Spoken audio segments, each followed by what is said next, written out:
Good evening and a very warm welcome to Rangers Radio.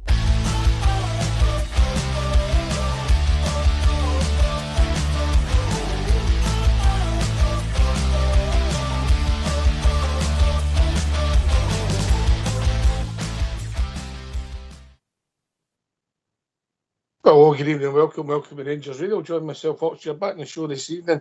It's my big mucker, Southside. Evening, big man.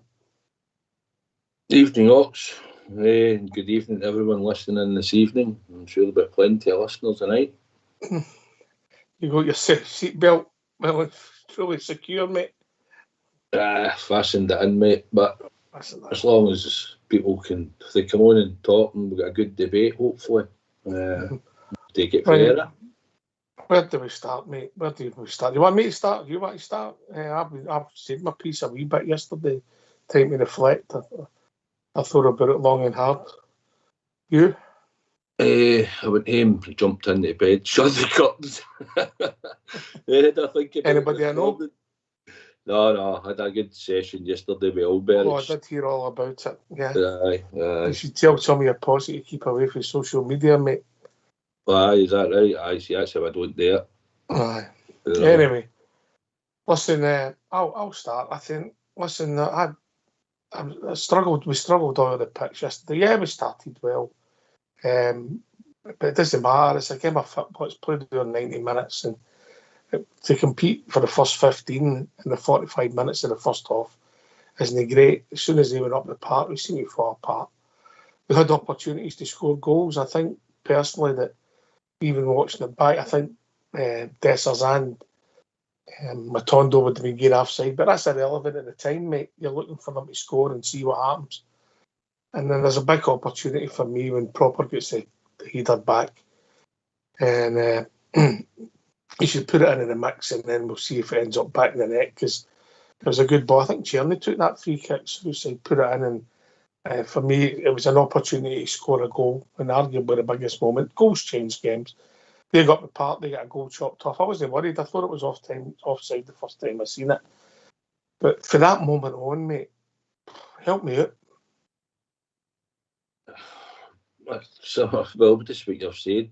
I mean, probably 10 minutes here, a decent start.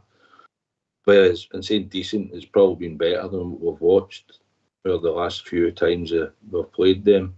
And I thought for that, we were doing all right. And also, like you say, Dessers probably would have been offside, but you end up trying to put the ball in the net, you score. And it proves the fact that you get into the positions, you stick your ball in the net. But he didn't, he done his usual. And obviously, Matondo with a header, which was a good wee bit by, but he got himself in there proper at the back post, because Schmeichel was took out with a cross. I thought he could probably even try to head it towards goal or head it back across anyway for somebody, but they were only the sort of flashing points that we had in that first half, Ox. And it wasn't good enough. And I think once we got a bit lucky to a point, although when they showed you it back, I thought he was offside. You get away with one there, and it's probably time that you start to regroup, make yourself compact again, and you can say, well, they've worked an angle here and they've managed to cut us open, so that can't happen again. I think at that moment, I think it was Big Sterling, who I thought was poor yesterday, but I'm sure we'll come to that. And you could maybe have took me for a bottle of tequila rose there and all, Biggie. I think he's charged into somebody. They took the ball on him and it was played through. It was so simple. And then we've got a back four, but there's only one of them getting any pace, because I thought so far what we've seen a Proper, I don't think he's getting any real pace, is he? You know, Stuart's not the quickest, we know that. And Tav's, the transit time wait for no man. And Tav can get properly with your club. I think he deserves that. But he should be picked on merit and form, no on sentiment. So we've only got Jeff that's getting pace, so we play that high line. So we know they've got players that's quicker than us. So it's simple football, Southside. So I know that. You know that. We've got highly paid coaches at our club. How do they know all that, mate? Well, aye, there's some of them probably highly paid. they're a settled, drilled team, right? And we're a settled, drilled team. I get that. We've got Sterling in there who's as a fullback, and as much as people like him in there, because let's not be kidded, most people probably, when they seen the team, they were probably happy with it. Because you think, oh, well, I've got this and that in there and he can do that. But when they go into the park and they're not reading the game right and they're not looking at situations, because the first goal is totally what we talked about. It's a typical goal that they score all the time. And yet, they players can't work that out. Matondo can't wait till the runners already went. It was a simple thing he done. He came, touched the ball, and then went on the run and played it back to somebody, and he played the ball out. Simple football, but they're used to doing it. And by the time Matondo goes to chase him, he's probably not going to catch him, but he chucks it and all before he gets to the byline. Whether Johnston's going to cross it or no, he chucked it. He pulled up, and as if, I can no bother. And the goal they scored, mate, is just a typical goal that we lose. We've lost time and time against them before. There's a couple of things with that goal, mate, that I don't like personally. Right, so we've got Barron, Jetty, and Matondo are there, yeah. And for me, when you watch it back, it's Jetty that goes to the thrower, mate. So your left back's in front of your midfield player and your forward when we're defending. I just don't get the setup. There's a lot of things that I see that worry me. Everybody sees this game difference outside, I accept that. And maybe I'm overcomplicating it. But for me, your defender in that issue should be telling the midfield and the forward where to go. And he should be in position. Just me. That's the way I see it, mate. As players' decisions on the park, they're no doing the right thing. As soon as I seen Johnston running, I knew it was coming. I thought, he's off, and they're just going to put the ball in there. And we talk about it. You need to follow your runners. If he does, he probably they don't get the chance at that time in the game because we did the let off. But it's players making the wrong decisions on the park and no being switched on. If we know watching it, they should know on the park before they go in the park. I mean, they've watched this movie before, getting to the byline, cutting it across, you know? Well, you've mentioned Matondo. Will we discuss him, mate, and just put it to bed? Honestly, if somebody could get rid of him in January, mate, I would. Yeah. I would get rid of him in January. Wanted rid of him. If he had an issue yesterday, allegedly his hamstrings, it looked like the way they were stretching him, yeah, when he went down, right? What I can't get my head around, well, why somebody with pace who is going to end, that's who you're going to end up with problems with your hammies, right? Agreed? Yeah? Aye. Right. You know, so with somebody with pace, he's been on the pitch and he's had an issue. So then he's not got that explosive pace that he's meant to have that we see occasionally, right? What's he on the pitch for, Southside? What's he playing for? Again, you've got all these highly paid professional people, allegedly, and they've made that decision. So you've actually started the game with maybe 10 players and one no fit. No, it transpired that he wasn't fit, was it? Because there was no contact he was in that made him go off. There was no incident that happened that made him go off, apart from maybe try to chase a shadow, the incident you pointed out. Because I can't really remember them doing any other bursts, really, can you? No, not really. But we didn't get him on the ball into the forward positions. That was a problem. And if you're not going forward with the ball, then simple instruction is you make sure you track your player that you're up against. You win your battle. And again, he wasn't switched on. Sometimes winners will do that, but against them, it's just like the same sort of goal, and that's what probably annoys people more than anything. It was a simple thing to do, and it's just about no tracking runners. And don't get me wrong, all right, he didn't track him. Tav could probably have done better. I think on that as well. See, when you seen him down, he was getting his legs stretched. They seem to have sort of like cycling shorts on underneath it, didn't he? Aye. As if maybe it was. There was an issue. there was maybe an issue, but it was probably a gamble that he decided to take, and it didn't pay off for us, did it? No, it didn't. So they get the goal, and you think, right, okay, we need to get back into this match. And then young Barron, I've got a bit of sympathy for, plays a ball to Cherney, maybe not the right pass, but he played it to Cherney. I don't think he's a guy that's going to go and win a lot of 50-50 south side. I don't think that's his game. He gets brushed aside easily. And then run me through what happens after that, mate.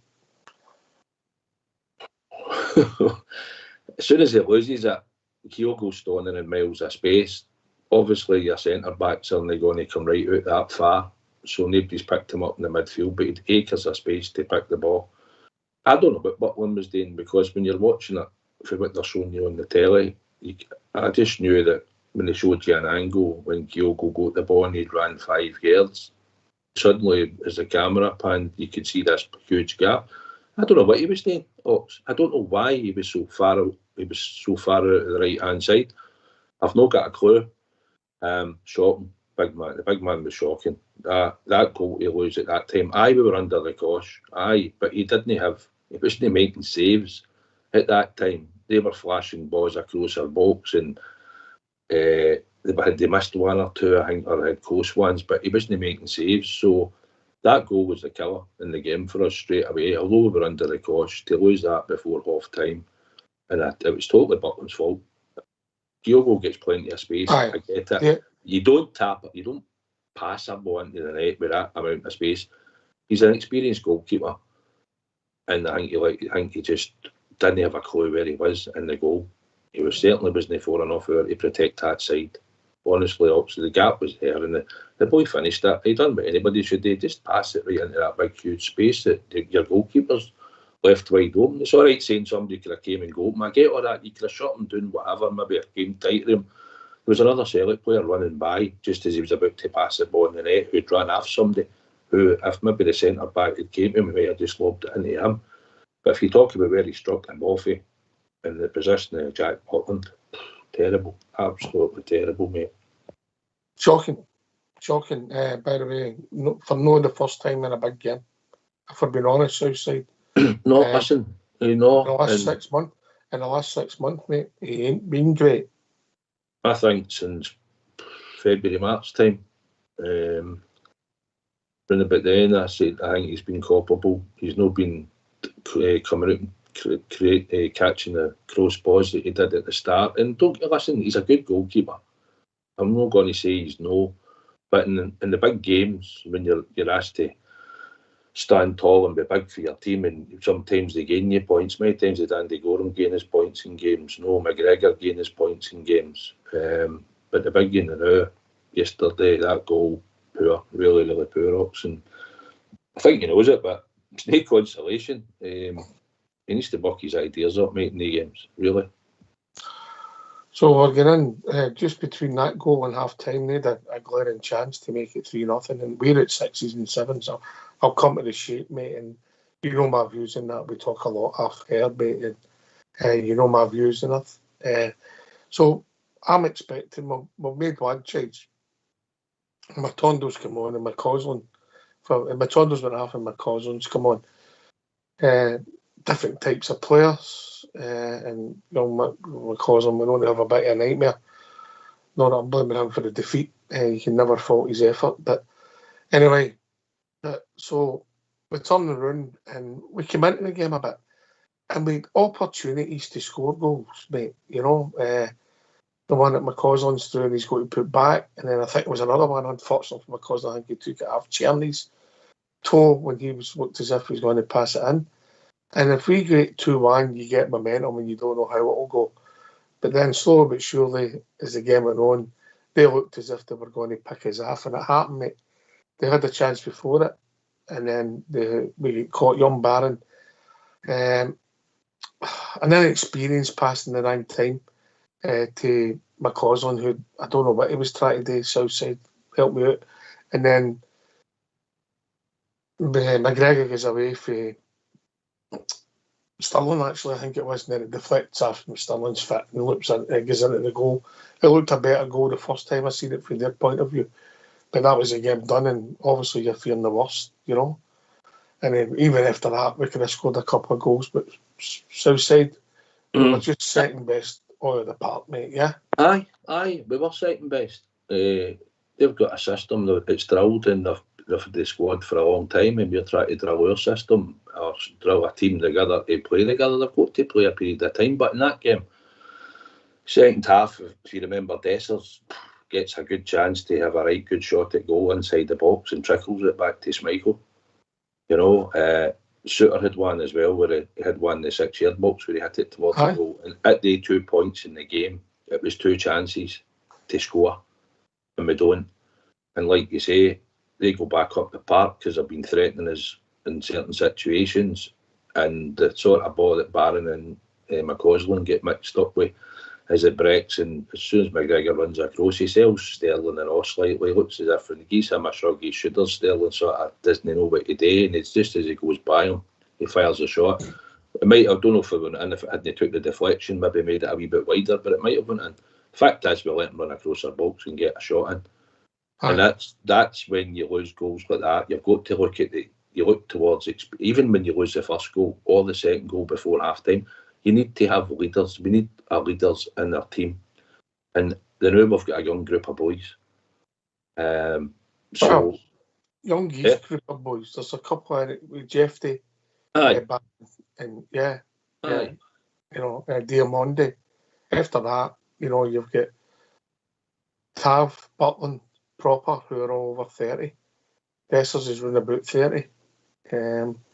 Sterling's 25. Cherney's, 28, 29, I think. I didn't think he had a good game, actually. Yesterday, I thought... He was okay for the opening, when the team was okay for that opening spell without being outstanding, mate. And I said something yesterday, and I think people have took me wrong, that I said Tav had a good game. What I'm trying to mean was that Tav was maybe the pick. Some of our players the first half yesterday. I never said he had a good game. There's a difference outside, you know what I mean? Aye. We lacked the experience, leadership, somebody that could control the situation and keep things, a wee bit of organisation. And that's what you noticed that we didn't have, because we have got a young squad. Proper making his debut. Suter probably is the one in Tav you'd think would try and make sure that people were trying to do what they were doing, try and get a bit of calmness in it. But it looked like we lacked communication over the park again. And you don't get that, Ox, until you start gelling a team together. Understand that, mate. Understand. And that's and it shows the frailties yesterday that we're not covering the park. We leave too many gaps. They know how to play through us, and it looks like when you put the ball down the lines and you run over and somebody doesn't overlap, they're firing balls across the front. Now we're coming to a different issue, big man. Mm-hmm. It's not the be all and end all, because football's done with instinct. It should be done with instinct. Your point about Matondo going with his runner, I get that, I understand it. But there is coaching and setup and then discipline. Well, mate, there's a problem with your setup. And if you keep going with the same thing, mate, in a big game, and it doesn't work, mate, and you get pulled for post. We're playing games of football with no midfield. And if you watched yesterday, young Barron was doing what Lundstrom done, mate. Come back to get the ball, again, option to get the boys beside the centre halves. Sterling's standing in front of him, and Matondo's trying to make runs to get involved because you've got 4 across the line. It's like an eye, mate. And if you go left and right of that, the other teams will get acres of room, mate. Acres of room. And if you're on the right and the ball gets passed out to the left with a couple of passes and one good pass, there's no way midfield can influence the game, mate. They've got far, far too much ground to cover. And I don't like it, mate. It's not the be-all and end-all of our only problems, but it's part of it. And the fact that the manager persists in it, it worries me, mate. Because it's got to be, management has got to be solving problems. And the problem is that you've got an issue against another team and you might tweak what you do. And we don't do that, mate. And it's giving me real cause for concerns, short-term and long-term. with the current regime. Aye, listen, at the start you could see Diamande was tracking McGregor at times when we were at press, but when it all fell apart and they all decided no to, because the other two were matching up and we were pushing forward. But I don't like the 4-2-3-1 unless he's going to get a proper number 6 in there who he tried to buy, probably Seville, the guy at the right type of age and that experience, knows how to play it, because Sterling doesn't know how to play it. But we can talk about his stuff. But the style for me, we've got to have a system of working the ball at the back. We've done it when we done it last year. Ridvan used to knock it right across the Tav. We worked it out a wide and he knocked it right across the park. The Tav was always wide open, and it worked a few times. We've seen it in games, but that's all stopped now. It doesn't happen. I don't know. I watched it for what you can see on the telly, and Allbear's got a big telly, by the way. It wasn't that in me, but Conor Barron was trying to get space in the middle of the park, and all you could see was 4 Celtic players like in a square. And on the telly, I'm like, where's Diamande and where's Sterling? Where are they? How are they not in the picture here? How are we not trying to get a man in here to help him? So if you play that ball into the middle and Bannon loses it, we're wide open. He's surrounded by 4 players, basically, in a square. He was trying to find a pocket of space now. How?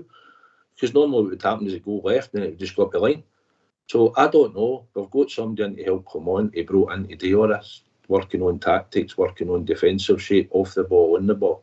So it will need to start working, because at the moment, like you say, I think they were happy yesterday to let us try and walk the ball out the back, knowing that they would probably. They were quite pleased when they were sent out, especially as soon as they were winning, mate. Launched it up to Dessers where you knew it wasn't going to stick. Aye. All right, so for me, Butland 3 out of 10 yesterday, mate. Yeah. If you want to give him 3, I suppose he'd have saved for Bernardo or something in the first half, and the one the back 4. I'm going to give young Jeffrey a 6, and one of them is for pure just endeavour, particularly in the second half, considering where he is in his Rangers career. Cropper, I thought, was the poorest out the back 4. I thought Tav, the second half, didn't have a good game at all. Suter, done okay at times, mate. Then he had a couple of bad moments. So 3, 4.5 for them. Maybe a 5 for Suter, mate. Yeah. Aye, probably Suter. Jeffrey just didn't see what we'd normally do, get on the front foot and get up the park. I thought he done all right. And then he got booked for nothing, didn't he? That was pretty poor, wasn't it? I thought there wasn't much in it. The other one I thought was pretty poor, to be honest, was Lawrence's. I thought he ran into him. But apart from that, once he started booking, you could see that's how he was going to control the game. But I don't think there was really a bad tackle really on the part in the whole game, to be honest. Maybe someone or two get booked for persistent fouling, but then you'll get the ones in the midfield, Diamande, who gets sucked into the game. Again, can't fault his effort, covers a lot of ground, but yesterday caught in possession so many times, and you would like to think, what are we talking about? So I'm going to give him a 4.5. Sterling the same. And the pick of the bunch in there for me, Conor Barron 6.5, just because of sheer effort, mate.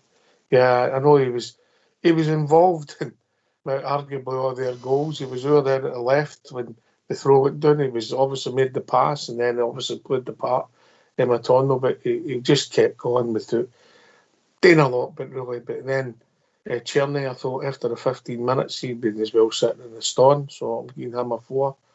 And Dessers was the week before were fulsome in my praise of Dessers. Yesterday was appalling, mate. 3.5, and I'm going to give Matondo 2, mate. Yeah, because I don't think he wanted to be there, mate, and he never influenced it. So and he went half injured. Was he the worst? He never played the full game, but so he's getting low marks because he was only on the park. The subs, the young boy, come on, was showed an appetite. I'm not going to judge him in that. The 2 subs that were on the longest, Matondo and Matondo. McCausland and Lawrence, I thought they were pretty poor in all, mate, and I don't want to give them a mark. But the manager, I'm going to give him the same as I gave Matondo, mate, because if he can't see the fault in our shape in a big game, in the same game, that's the third game he's managed at Parkhead, mate. And every time we went in a goal down, mate, or 2 goals down, and yeah, we've lost 5 goals the first half, yeah, and we don't set up any differently. Yeah, but look, there was, if you look at the last game at Parkhead, we had some real good chances. We'd get chances there, I think 2 of them were offside, but they made a moment, but we didn't. We're not scoring any goals and we can't keep them out, so you've got to set your team up different for me and be sensible and maybe where you sit. You've got 3 guys that can't run and we're sitting in the halfway line, mate. It's mental, mate. Absolutely mental. Is it down to the bare bones of what we've got as well, or is it down to because you did see Diamonde run about the halfway line and he was more or less a few yards away from McGregor, and the other 2 should be Martin, Hattati and Bernard, which seals that. It's when they having their runners off the ball, Kyogo's trapping short, and the centre backs no following them, because they've left to, if you'd follow them, then you're going to get another runner running in behind, and that's what you normally do when you're.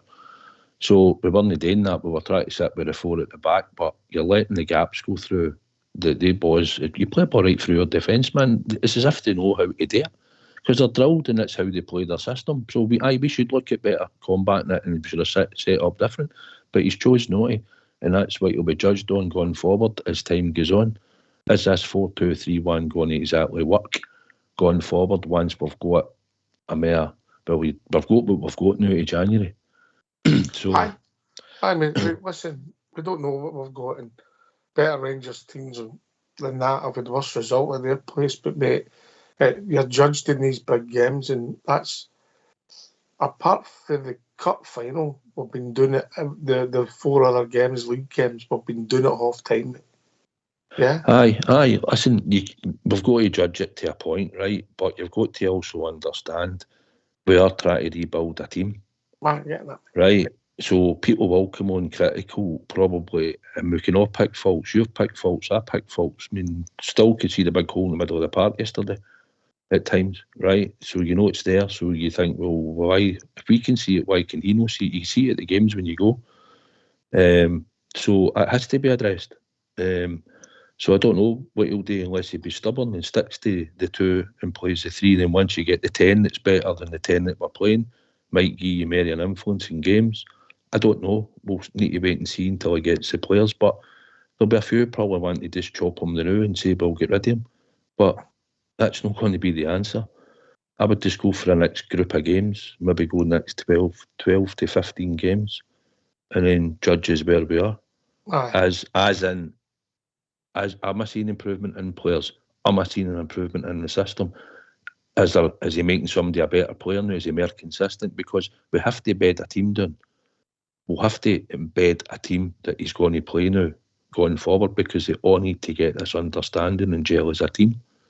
So if Ignaman comes in, or we've got the new boy that we signed for Holland, he comes in, plays with proper, put Sterling at right back, get your left back sorted, put your 2 in the midfield that you think will probably be Diamande and Barron, get your Albanian boy in at number 10, get Cortez probably back fit, get him out in the wing, and then you've got Czerny, and if he's not cutting the mustard, then we'll change him with somebody else.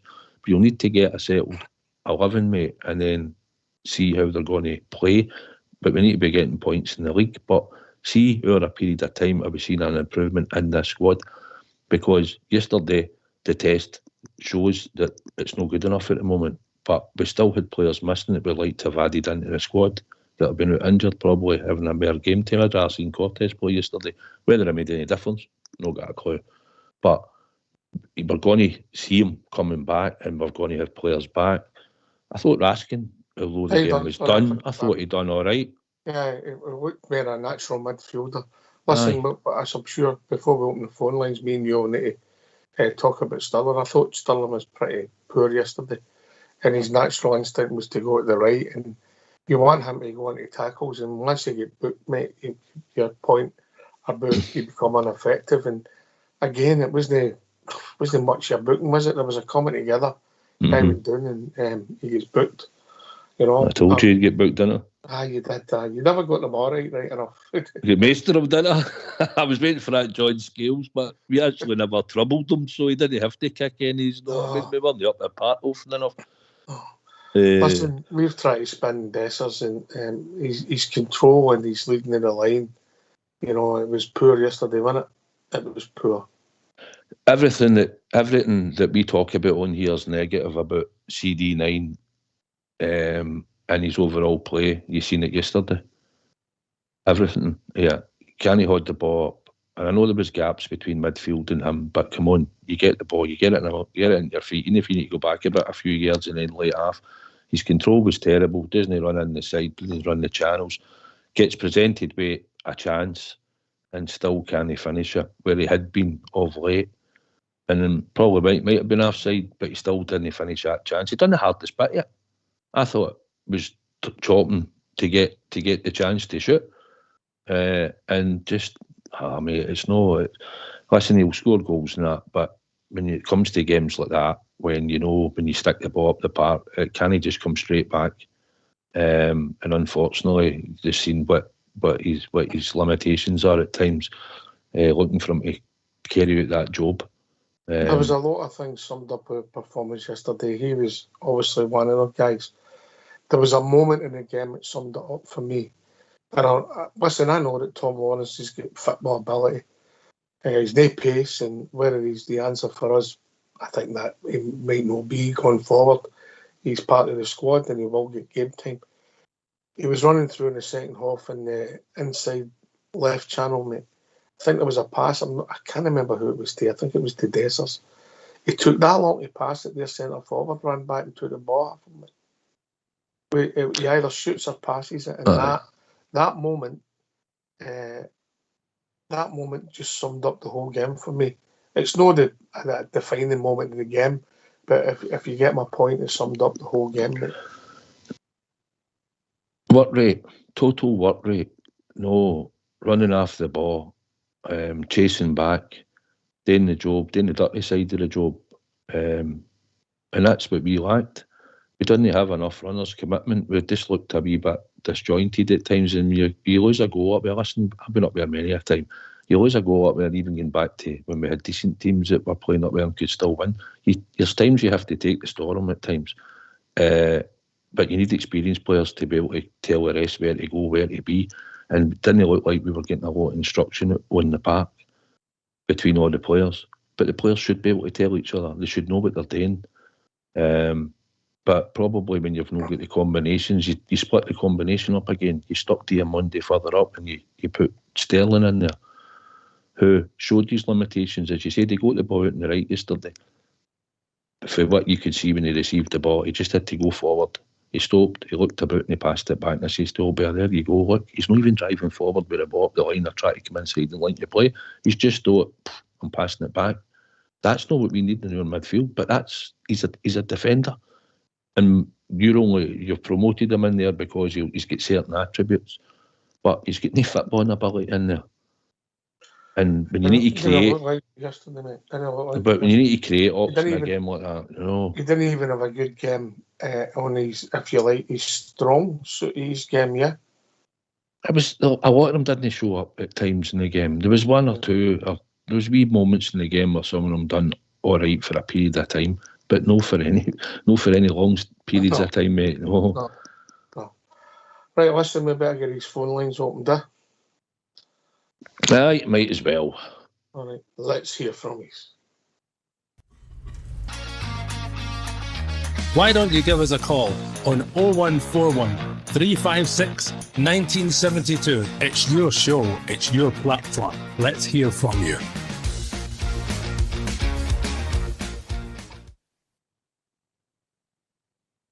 Yeah, listen, we've got probably a week on Thursday before we start building up to the D United game, so we'll stick to the football tonight, and I'm sure as the week develops there'll be other things we can discuss. We're not saying you can't come on and make your point if you feel about other things, but maybe we'll take it quickly and we'll discuss it as the future goes on. Does that make sense, mate? We've got a lot to talk about in the next. Usually international minutes can be dull, but there is a lot to talk about. Aye, there'll be a lot of things that we could do in a subject night or something that maybe some of us might want to talk about as we're talking about different things about the club, because we've got a while to kill to the next game against Dundee United. But aye, listen, it is what it is, mate. You're always going to get a meltdown. Nobody's happy. I'm not happy. You're not happy. Everybody's not happy that we've been up there and no come back with any reward. So, and we've all got opinions why. There's a way to get beat Southside, right? Mm-hmm. There's a way to get beat. You can lose a game of football. You can play well, yeah. And and you know, there's things that you can be the best team, like we won in the cup final, and you get beat, and you're sick. Sometimes you're sicker when that happens to you, but at least when you look in the cold light of day, you think, right, okay, we're unlucky. Doesn't take the pain away or the frustration away. But when you look at that yesterday, apart from the first 15 minutes, and maybe after 5 minutes, the next 15 minutes of the second half, where we huffed and puffed, is that fair? Aye, that's probably when we had the two chances, wasn't it? Aye, we huffed and puffed, but we're not scoring goals, mate. No. And to influence matches, you need to score goals. You know? Aye, but also, when you look at the state of the goal we lose for the second one, you can make a pass that might get cut out, and you can hang me. But our goalie has cost that second goal. Yeah. And when you're trying to get in at half time, I mean, Hattati missed a sitter, probably, because he was, that was wide open. I don't even know where Tav was thinking where he was, but when I seen that ball getting past him, I expected it to hit the net. Right, we got a let off there. I think it was Bernardo had a chance to try to cut in the box, Butland saved it. But to lose that second goal at that time, even although we were under a caution, they were playing through us at times, you still got to try and go in 1-0 down, and see if you can sort stuff out for the second half. But when the second goal goes in, then it's like that close to half time. Then I was just thinking, what are we doing here? But look all over the place. Now, I don't know where your manager should try to get instruction on or what, but the players have got to pick up players, mate. It's 11 against 11, and you just pick up your man and your runners. But our system, I think, will need to change. But we'll see in the long term, mate. That'll be the $64,000 question, because if we can criticise them at the moment, then a lot of people will go for our style and our system. And that's what they'll pick holes in at the moment. Rightly so. At there's times. Arguably, it's an offensive style, mate. Because when you looked yesterday, when we were on the press in the opening period again, you've got Czerny and Matondo, and you've got Desserswaite supported with Diamandi. That's all right, and it's all right against other opposition who are not at the level. But when you do it and somebody comes through and they just push their fullbacks up quickly and move the ball, it ends up 5 against 2 Southside. Doesn't matter how good you are. Aye. Yeah, and that happens instantly, and people are playing the system, as you pointed out, is drilled. I know that. You know that. So what are the highly paid professionals at our club then, mate? That's a $64,000 question, and when you see a repeat goal of that for what happens, we've seen this movie before, you think, well, why are we still conceding these type of goals? Listen, that's the way they do it, that's the way they play it, and they work the goal. So it's just disappointing that you're watching the same thing, a ball across your the same player or somebody similar before getting the same type of goal. Tav doesn't react. I mean, he's watching the ball come across. You'd think you'd want to go and make the ball again. You've lost that type of goal, and that's what changed the game. Aye, we were under the cosh and they were creating chances, but you've got to just try and make sure that you're organised and you don't lose the type of goals. But at the moment, we'll need to just wait till the next game we play them, mate, wherever that may be, in the cup or the league. And we'll see about 11 we put out and see if we've learnt anything from it, mate. That's all we can do.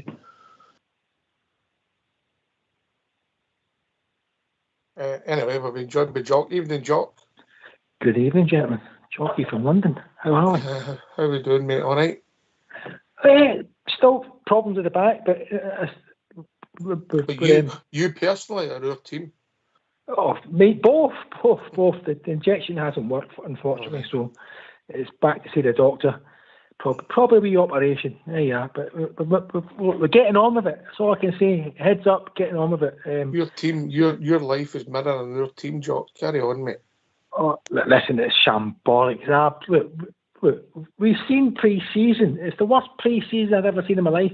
You could see something was going to happen. I came on here, Ox, remember at the very beginning, I said the first 4 games, and especially the game after Celtic, and if we lose badly, I mean, look, we weren't at the races at all yesterday. I mean, look, they're miles ahead of us. They had so much space and gap. It should have been 6 or 7 if we're being honest with ourselves, but it wasn't. It was 3, only 3. So look, GVB got sacked for losing at Celtic. If I recall, when we lost 4-0, it all came down on him after that, more or less. Listen to the show. Again, see the thing with Clement. Why doesn't he change it? Why doesn't he go to 3-5-2? Keep it tight. Don't give him space. As soon as you give him space, down the wings, the target tab. It's just you know what's going to happen. You can tell if he doesn't change it at all. His substitutions every game, baffling. Selection, baffling. Managers have been sacked for less. Bill, sacked for less. GVB, sacked for less. Pedro, sacked for less. He has a worse record than all 3. I know it's a rebuild. His hands are slightly tied, but at the same time, he's not. Look, he has to be questioned for me. We're saying about his tactics, his formation. So he's not without what's the word I'm looking for? Exempts. The players are not. He's not without Glenn. He's part of the problem. Yes, definitely. Also, I came on here beginning of the season. Even look, I remember listening to the show last season, and even you at the end of the season, you were questioning things as well. You were saying this is something's amiss here. Something's not right. I remember listening to the show carefully, and even at the end of last season, you were saying stuff. As you were saying, I'm not sure about this guy at all. I've made my mind up. Honestly, he's not. Do you know, with Rangers, look, much as we hate Celtic, and when I say hate, I mean they're our rivals. Brendan Rodgers is a Premier League manager. We need a Premier League manager. Are you saying that Mr. Souness was right in his selection? No, he's not. I think, look, Souness is a god to me. He's an absolute god. I remember, I'm 55 now. 55 today, gentlemen, by the way. I remember when Souness... Many happy returns, mate. Maybe only a 0 coat. That's all been on. Thank you for the wishes, Ox. Look, love Souness, but I think he's the right. What did he say? All we got to do is turn up on Sunday. What a stupid statement. No, the point was that he sort of intimated that he maybe thought Lampard was a better choice. No, not at all. Lampard's failed. He's high profile in the name like Steven Gerrard. The name Lampard, yes, but no, we not for me. Definitely, I've watched Lampard down here. Failure. Not for me. I don't look. There's not many. I don't know who's out there. I couldn't tell you. I mean, but we need a Premier League type manager. And look, Rodgers is managed at the big clubs down here. Much as that, when I say hate, I mean hate as in rivalry, not hate as in bitter hate. I mean, look, he's managed at Liverpool. Where is he managed now? Leicester, Swansea. At Leicester he won a trophy, which is, look, I've got to say, look, which is a big thing for Leicester, because look, they're not a massive club down here. They're a big club, but they're not a giant of a club. But he won the FA Cup. But then when their chairman unfortunately died in a helicopter crash, it all changed behind the scenes, the ownership, and there's no money in that. But I'm not saying Brendan Rodgers is Ancelotti, but I'm saying he's a Premier League manager. He's managed at a high level. Really, I think we need a manager who's managing the a good Premier League manager for me. That's my thoughts on that matter. So, how you doing, pal? Aye, good job. Many happy returns today, mate.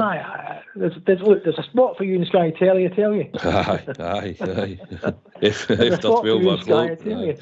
Listen, we are where we are. I think you've got to, if you look at the squad now, if you just take that result away and you've got to look at what he's working, he's actually working with less money than what Beale got, what Giovanni got. And we're asking him to do a rebuild of a squad. But he's making mistakes, virtually. I think he makes mistakes sometimes tactically, the way we're shaped up in a lot of the games. I do agree, I don't like the 4-2-3-1, but if we're going to stick by it, you'll probably find the Albanian boy will be our new number 10, right? And if, by all accounts, if he comes and plays the way I think he might come in, and he'll have pace and power, he looks like he can score goals, he can set up, so that will be him happy with that number 10. We need if he wants to play this system, we need a good number 6 then. Somebody that controls and dictates the pace of the game. And experience-wise, I think he tried to get one or two and he didn't want to come. The boy for Seville was one. So that's what he'll do. But at the moment, until we get that proper number 6 now, because the transfer window's shut, I would think it'll be Diamandi, Barron, Raskin, all fighting for that sort of position. I think we should play a 4-3-3, if I'm honest. I would like to play a 4-3-3 and do away with the 10. Or in the Scottish Premier League, we should be able to play a 4-4-2. It shouldn't really matter. But he doesn't do it. So does he? That's what I'm saying. He doesn't do it. He won't change it. No, Gerrard never. Look, may I say something? Gerrard didn't change it. Gerrard stuck with the system with the 2 false 10s and the 3. And it worked against him, and it worked for us eventually in the league. For 18 months, we had the better Celtic under Gerrard. Aye. They didn't beat us for nearly 2 seasons or something. Yeah, I know that. 18 months, he could go to the piggery, and we'd outplay him all the time. They couldn't. But I think if we're going to have to give him the time. I've said earlier, I don't know if you heard, we need to give him about at least the next block of games, 12 to 15 games in the league, and see where we are when he gets the players back that he's going to start with. We'll start with the 2 new signings. He'll come straight into the team, I would imagine. So we'll see them. I think you probably find you might play proper, as I said earlier. Then we'll maybe get Cortez back. You've got maybe Ignamani might come into the team. Maybe Dessers will get lumped to it. Maybe Danilo will just come in. Who knows? But they'll get a chance to go and prove themselves. And if we can get back to creating and scoring and beating Dundee United in the next game and then going through the next game in the Cup, that's what we're looking for. The next 3 games, we need a reaction and we need 3 wins. So we'll see what the team he picks. Listen, before we bring in the next caller, but usually in football, mate, when these conversations take place, and then if you have a blip, and again in the next show, as you rightly pointed out, the heat just gets turned up, mate. You know, and right. Well, I don't know if the manager is completely culpable, because we don't know all the facts. We can surmise a lot of stuff, and we might know of the players, and they get the constraints that we're under, and wages are under, all that. You've got to look at the short term and the long term of the club. It's important, and us as a support must know that more than anybody. But however, the pressure will mount, mate. If I don't even know if a bad performance, even if you win 1-0, I think even the pressure will mount. Yeah, if that makes sense. Aye, it will, because we've just had a result performance. We've watched it, and it's not what we wanted to see, and we can all pick holes in it. So there's always going to be a reaction. But what else we might do? Do you want to just stand outside Ibrox and protest? And what's that going to achieve either? We've just got to try and get behind the team and hope that the next time they turn up, which will be against Dundee United, we'll get a win and we'll see a better performance and take it from there. We've played 7 games this season, mate. We've won 3. Aye, but if you want to get rid of the manager, then if everybody's happy to do that, somebody comes on and says, I want rid of him, that's fine. We'll accept your opinion. But how are we going to work this out? I'm tending to lean more to your camp, but I think Jock sees it differently. Jock, when you come. Ox, you said to me at the beginning of the season, it's a results business, if I remember correctly. Let's flip the coin on the other side. He loses the next 3 games. There's no doubt. touch wood that we talked about. Let's flip it on the other side. He gets a draw and loses 2 games. What people? What's the word? People are fed up already. So I can't. I see the fans protesting more and more. I don't. And the manager, I don't. I've seen enough last season. He had 10 months now. 10 months. Are we any better? No. Are we worse? Yes. Can we see a way out? No. So it's pretty bleak for me at the minute. I'm not trying to what's the word? Put a downer on it. I'm just being realistic. Listen, mate. Anyway, we've been joined by Bob J. Evening, Bob J. Good evening, Ox. I'm not going to say how you're doing because I know how you're all doing. I don't know where to begin, actually. I'd like to say to all these people who went to the stadium yesterday and started howling dogs abuse at the team. Now, I'm sorry, folks, but you're absolutely wrong. They're the people that's employed for to get us out of this, and so is the manager. If I go and give people dogs abuse, it just wasn't called for. It was unwarranted. That's not the way we carry on. We're Rangers fans and we stick together with our team. I think I'm right in saying that. A lot of people might not disagree with me, but no, I don't think that's the way to fix it. We'll fix it our own way. Stick together with the team. Stick together as supporters and we'll come out of this. Anyway, it wasn't good yesterday. We just didn't turn up. I think that's an understatement, Southside. Aye, Bob J. Listen, it's not my cup of tea, right? I don't boo a Rangers player in the jersey, which Ibrox support's done on many occasions. I'm not happy about yesterday's result. People are entitled to do what they want. Frustration builds up and stuff, and you've got a bit of freedom of speech at the moment until we have nothing soon. But listen, people are angry, and if they want to vent, they can vent, and they done it. But it's not my bag to stand and get down and abuse players. I think they've probably been sick enough. But like I say, if that's what people choose to do, they're entitled to go and voice their displeasure, mate. I mean, at the end of the day, it isn't good enough. It isn't good enough. You go, Bob. I'm not disputing the fact, mate, that people have got a right for free speech and free speech, and long may we have it. It's a big argument in society these days. But dogs abuse is another thing. And for Rangers supporters, I'm not going to labour the point. I've made my point, and that's it. And I couldn't handle the inevitability of it all yesterday. All right, we'll all turn up. Celtic will thank us. End the story, and we'll all go home. It should never be like that. We're Rangers. We should be in there fighting and battling for every morsel. And we didn't yesterday. That's what hurt me about it. We didn't. We just went down as meek as lambs to the slaughter. And that's no Rangers. No way. And the sooner it's fixed, the better. How it gets fixed, I don't know. It's a big burning question for us all, how we're all going to get out of this and get better. Because it's turning into a disaster. And that's a big word.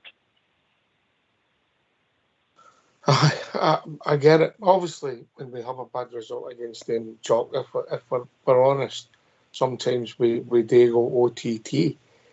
But this is not just yesterday. I think the frustrations are coming for you. There's obviously things going on at the club that aren't perfect. We'll debate them as the week goes on. But just on a footballing point, we've brought in players. The jury's out in them all because we've not seen enough of them. Jeff Dane Bannon look as if they're young men who could maybe do a shift for us going forward and maybe compete. We've got other guys who maybe the jury's out big style, like proper. That's 2 games he started facing. He's no managed 90 minutes. It's centre back. Yeah. Is he fit? And where's this? If you're not fit, you don't play. So there's a lot of things being said and not being carried out, and it worries me. And it's results, Jock. And if we win the next 10 games, we'll grow and grow and grow, and we'll be happier. Mm-hmm. But we have to get to the next game first, mate.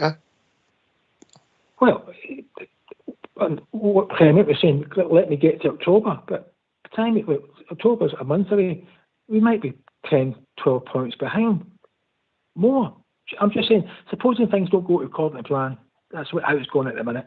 So what happens if we're, say, it's just for argument's sake, we're 12 points behind? Is that acceptable? No, I mean, look, if we were to lose in the next couple of one of our next 2 league games, then Dundee United and Hibs, am I right? Southside, aye. Hibs is the 28th.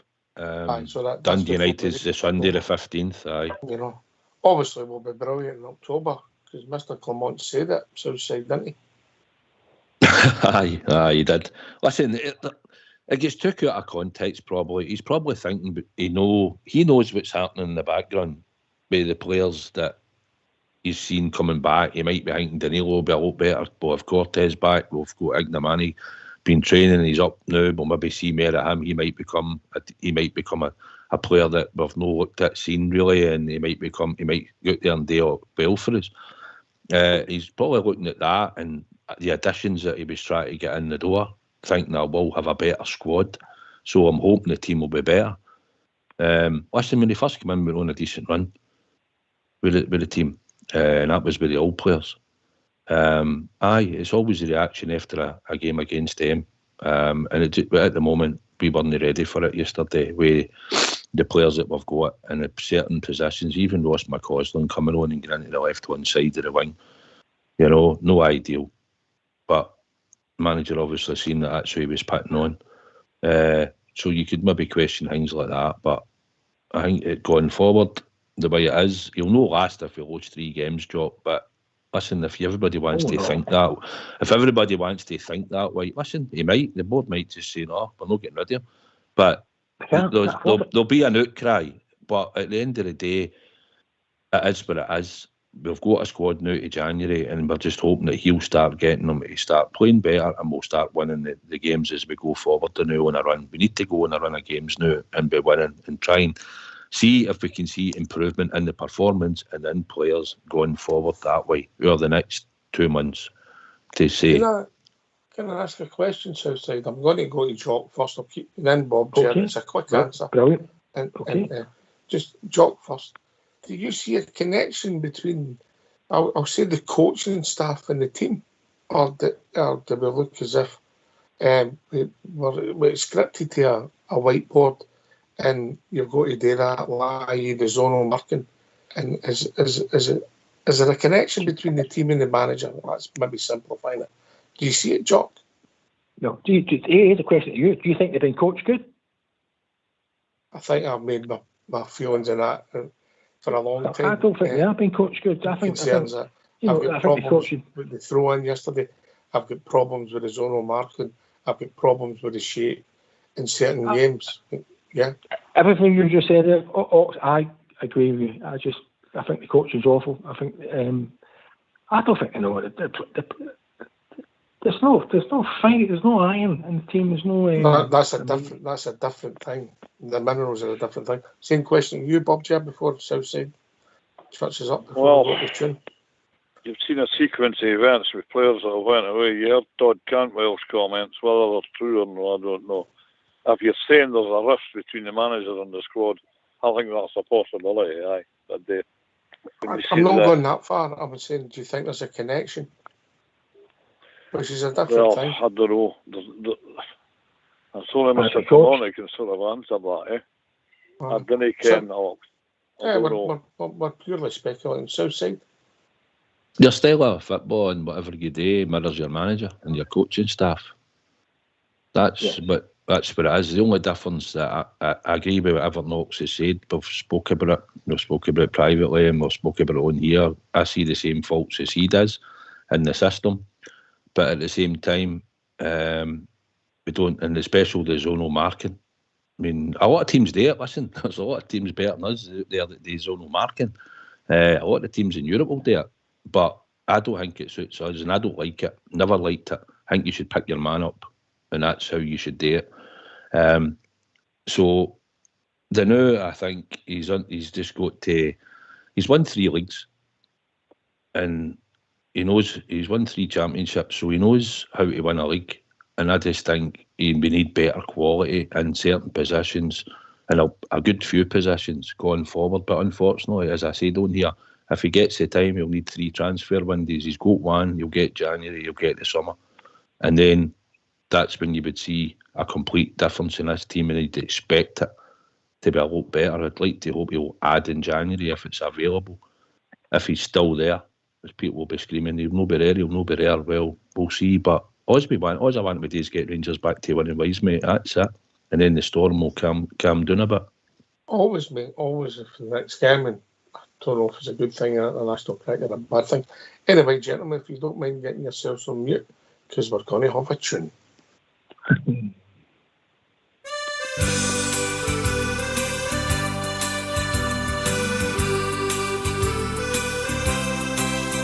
I've sailed the wide Atlantic, across the broad Pacific shore. I've sailed around the stormy capes, I've heard the parties roar. I fly the Indian Ocean, I've sailed the China Sea. But there's a sea back home in Scotland, means more than all the rest to me. It's the blue, yes, the blue sea of my brow. It's the greatest sight that I have ever seen. It's the blue, yes, the blue sea of my brow. And it happens when the orange beat the green. No more I'll sail the 7 seas, no more I'll ever roam. No more I'll feel the urge again, I'm back where I belong. At 3 o'clock each Saturday, I'll join a happy throng with Rangers banners all around. We'll proudly sing this song. It's the blue, yes, the blue sea of my brow. It's the greatest sight that I have ever seen. It's the blue, yes, the blue sea of my brow. And it happens when the orange beat the green.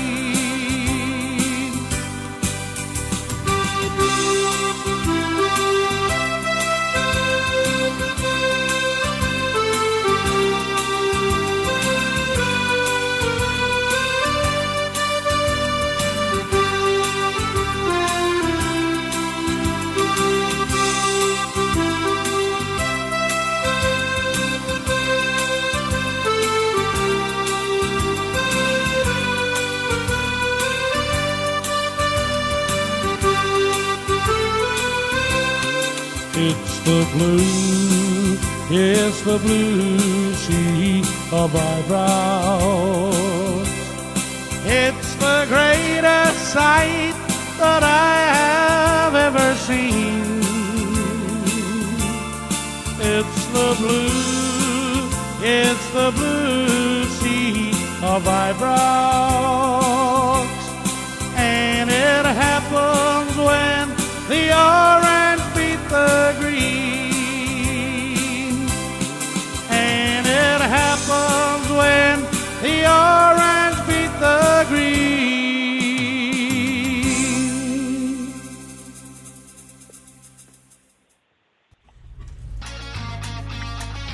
Why don't you give us a call on 0141 356 1972. It's your show, it's your platform. Let's hear from you.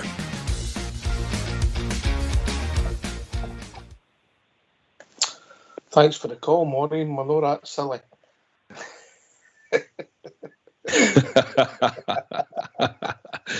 Nope. Can't come on here.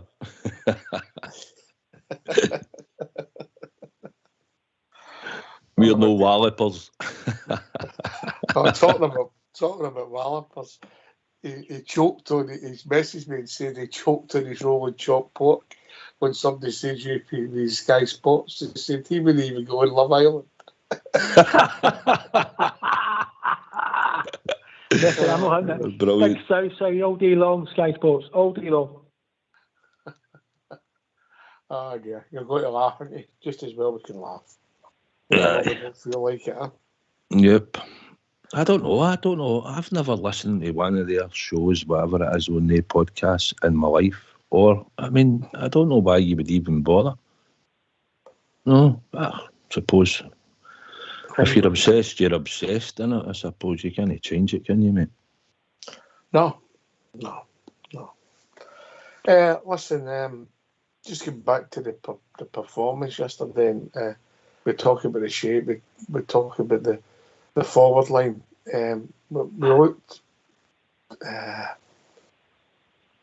We looked lightweight, didn't we? I think I'm being polite when I say that, Bob Jim. Aye, yeah, I've been polite when you said that. One of the things that got me yesterday, see that Carter Vickers? I'm not going to go on about them.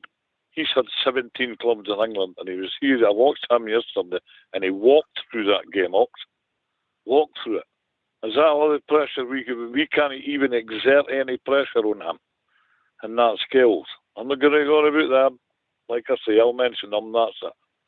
We just never had any creativity at the front at all. No, I hear Dessers getting in for a load of criticism. I felt sorry for the boy yesterday. Really sorry for him. There was no service to him, no idea, no creativity for the midfield, nothing. But we're just an empty shell masquerading as Rangers Football Club yesterday. That might be a bit savage, but that's exactly what it was. And it's got to get better than that. You've got to go to that part of kicking and fighting and scratching for to get a result off of them. I get your point about him being isolated, mate. But there's things that he's got to do right, isn't there? He's got to hold the ball, and when it's played up to him, he's got to control it at the right time. I'm not talking about a difficult pass. And also, Bob Chair, he gets isolated because of the system, mate. That's exactly right. He is isolated because of the system. He's got two wingers playing under the man's in the middle himself, fighting with two central defenders. That's never going to happen for him. That'll happen for him against these lesser teams in this league. Not against them, it's no. And they knew it yesterday.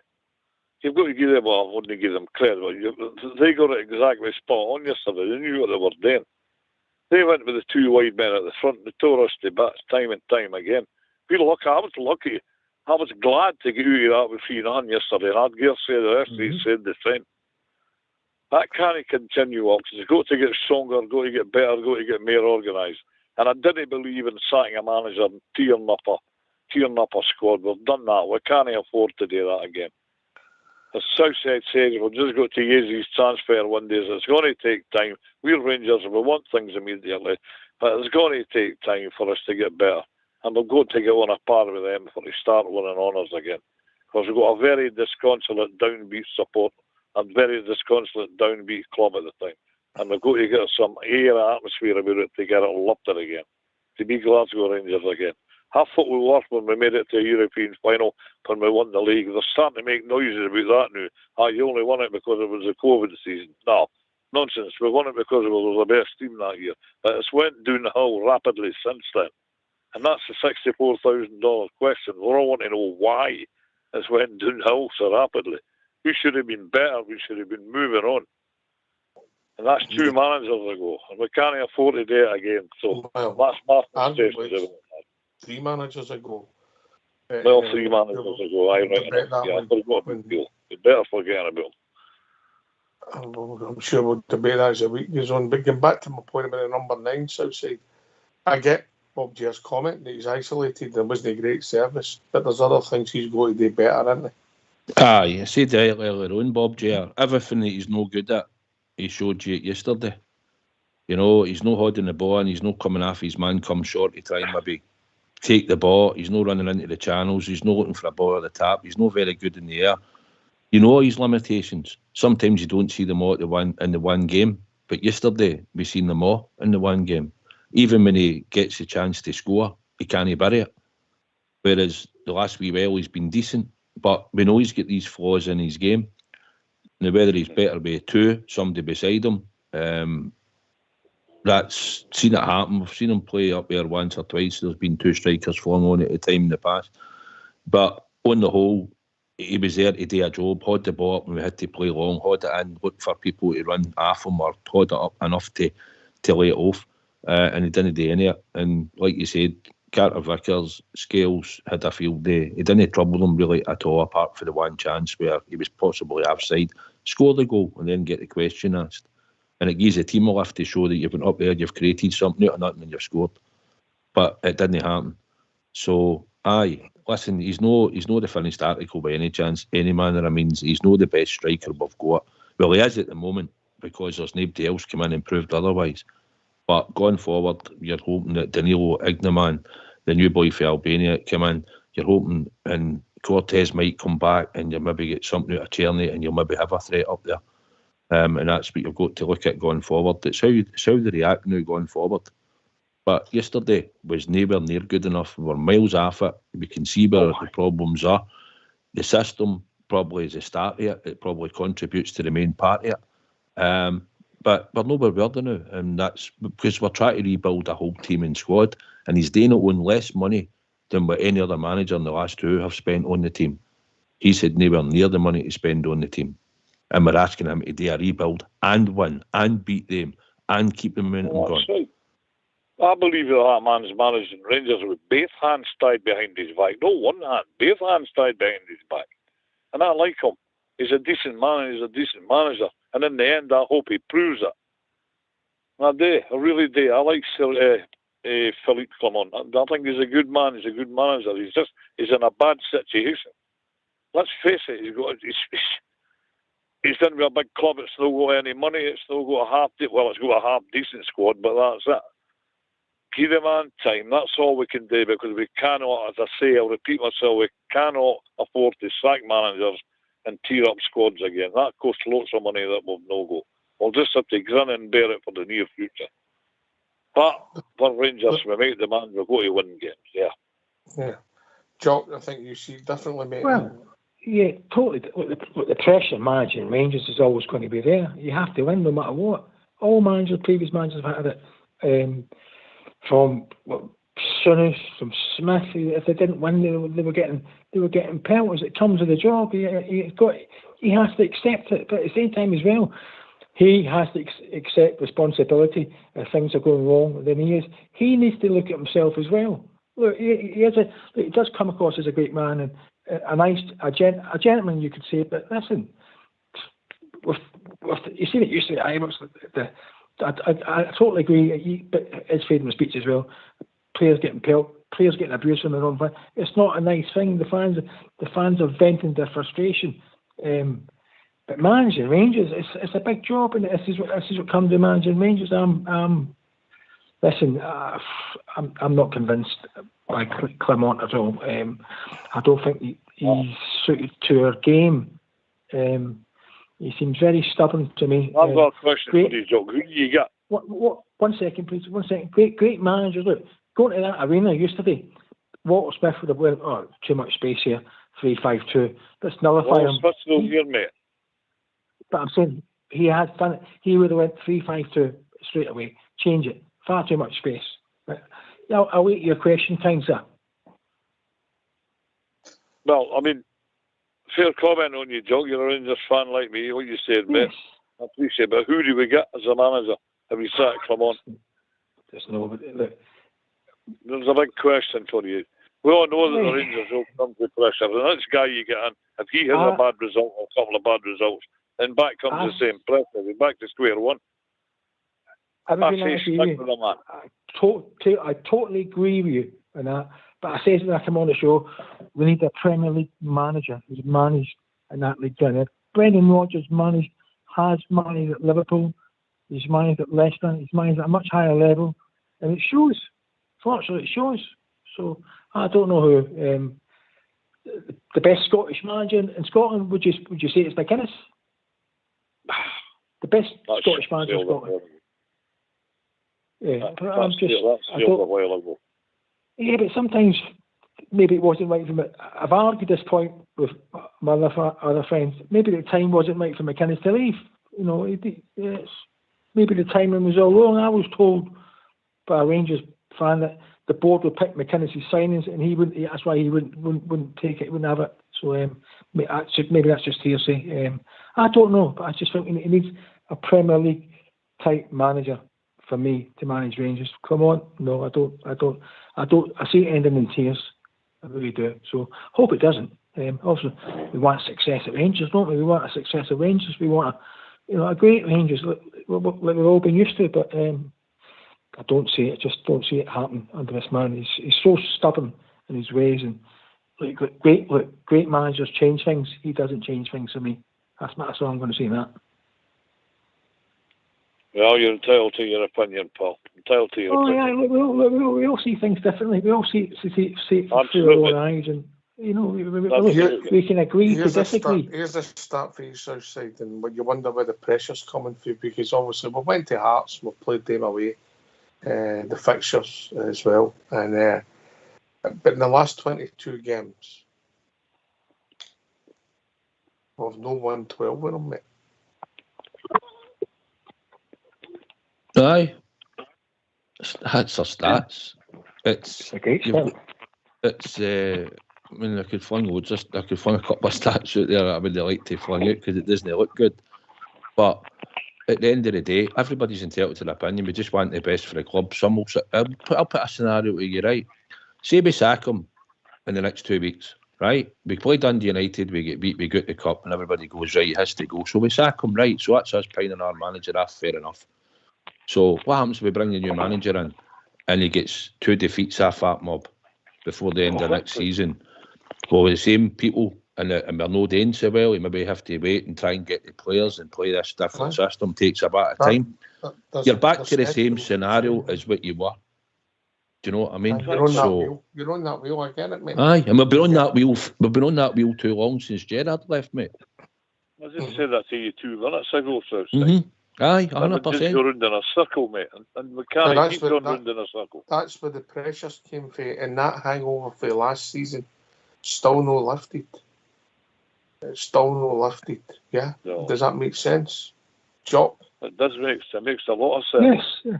Yes. Well, we've seen it last season. At one point we looked great for the league. We thought, he's turned it around. This guy here, there's something about him. And then it all just collapsed. And we've seen bizarre team selections, and you think, what's he doing? What is he doing? Why is he? And he still continues to do it. Silly decisions. So it came on the back end of last season, and I don't. Well, look at the stats here. How many games have we won? The stats don't lie. I'll be better. Is he better in his tenure? Same time as. It's worse than Beale's, worse than Pedro's, and it's worse than GBB's. So the stats don't lie. So that's my view on that. Yeah, it's a difficult one. It's very. You can't. You can't keep on sack every time. Every month we sack. We're stuck in a conundrum here. But we all can see the mistakes. He can't see the mistakes, Clement. We can see the mistakes, and he's so stubborn. It doesn't, what does he say? It's a process, believe in it. I believe in the process, but at the same time, we can see from the stands mistakes. Look, the biggest mistake of all he's doing is Tavernier. And I came on this show beginning the season with York. I went, if Tavernier's not gone, I keep some persistent with Tavernier, it could cost him his job. Look where we are now. Well, Tav's not been great this season, mate. He had a decent period in this first half yesterday, but he was one of our most effective players. More than 90 minutes, he wasn't great. He wasn't our worst, and that's gone some Southside. It was just collectively, mate. It isn't good enough, right? We understand it. We're not here to try and sugarcoat it. I'm trying to look at it in the fact that we're having to rebuild a squad and a team. I don't want to take any pain. And people say, well, you sometimes have to take a bit of pain. And again, we've had a lot of pain for a lot of years. not just against them. Since 2012 and what happened and everything they've done to them, we've had to fight our way back up. And we had Gerrard, and then for whatever reason, things can't happen. It could have been financial in the background. We were tap loaded with players. It was a heavy budget.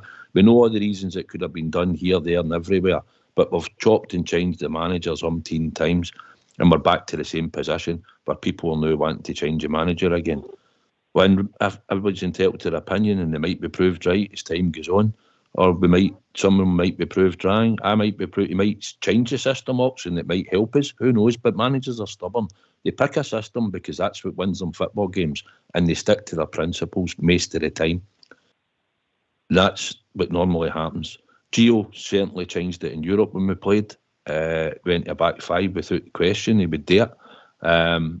So he decided to do that. Beale stuck to more or less the same tactics. Warburton done the same because she never had anything. Gerrard done his system. Eventually got it. And then we're back now again with Clement's system. I think is get the ball quickly, and then your winger who he thinks is good because he signed them will go and beat the man and go and create for you. The right winger will do the same, and the striker will contribute and score goals. I don't think we work as a full unit. I think it's more relies on an individual at times, maybe to go and do that bit of magic than actually have us playing as a unit, because we don't play like wee triangle passes and we're all supporting each other. Our passes are like 10 and 15 years to each other. You know, very seldom we play a wee short pass. We do the odd time if we're trying to link up. Tierney plays into Tav and he gets them up the park. We're seeing the wee 1-2s, but on the whole, I think we play the ball too for each other, trying to get players on the ball, which means they're isolated and it's down to them to go and do the magic when they get the ball.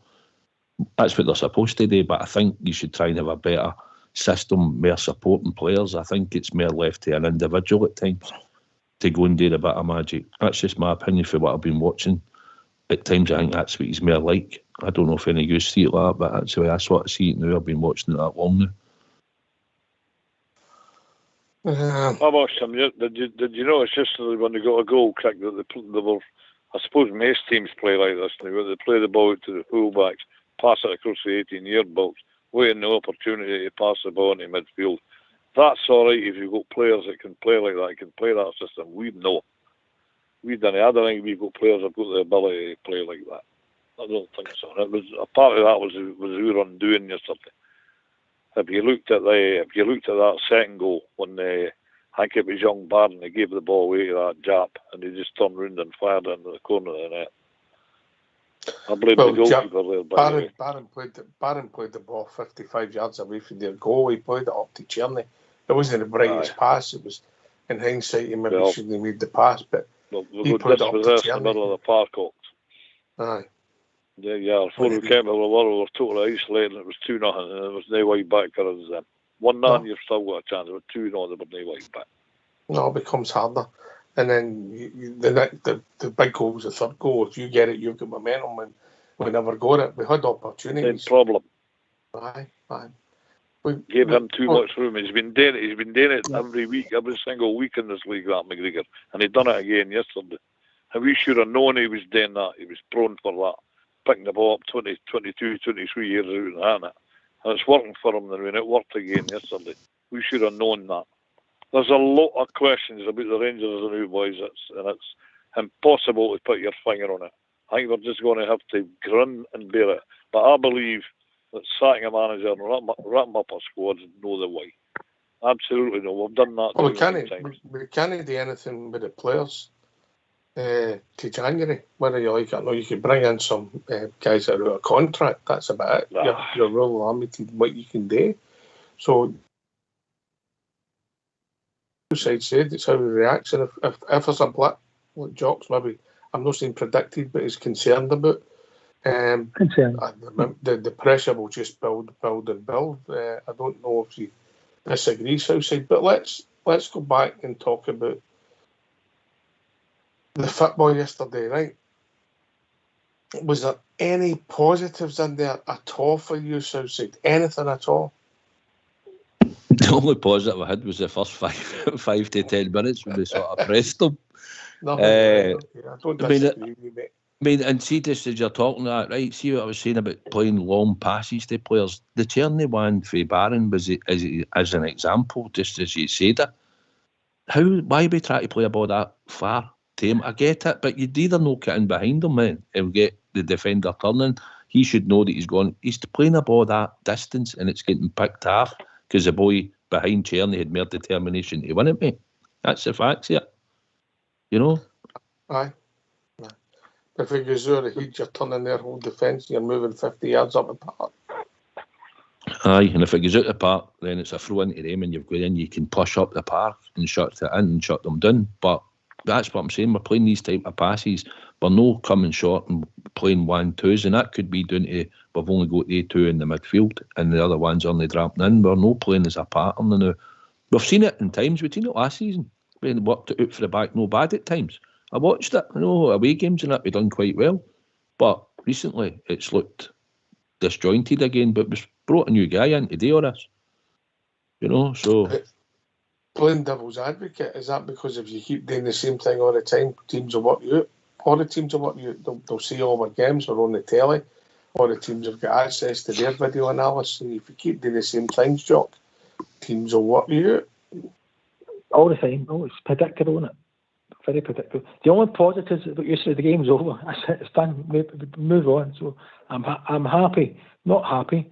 It could have been a lot worse than 3-0. Honestly, there's so much space. It was embarrassing. Really embarrassing. But the game's over. We move on. And we're trying to be upbeat and positive at all times. But you know, when we all see mistakes happening, we must be allowed to question and say, well, this is look.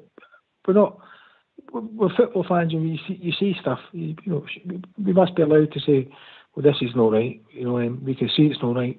So you must be freedom of speech again. I know it's a silly thing, but it's a big thing as well. To constructive criticism. How's that for a great word? Constructive criticism, and you must be able to accept constructive criticism. That's the great word. Constructive criticism, boys. That's all I'm going to say in the matter. That's a good statement, that, Paul. No, I think it's fair. Constructive criticism, I think it's fair. Very fair. Bob, J, you coming in? Well, the man's exactly right. And that's, you know, we're all entitled to, we all pay our money. We all support the club, support and love the club. And yes, constructive criticism, aye. But dogs abuse, like I say, primarily, no, that's not on. But anyway, we're in a wee bit of a rankle as Rangers at the moment, and it's up to us all to pull together as supporters, and especially the players. They're the ones that are on the park doing the job. They've got to knuckle down and get better and try and bring trophies back to Ibrox again. We were all used to that. We've not had it for a wee while. And we were all right, we won the League Cup last year. It's a new season. There's still trophies up for grab. We're still in all the competitions. Knuckle down, get on with it and see how we do, eh? I don't believe they're a bad squad of players. They're decent, but no more. We'll see how the new lads get on, the centre half and the Albanian lad here. That might improve things. By the way, I don't.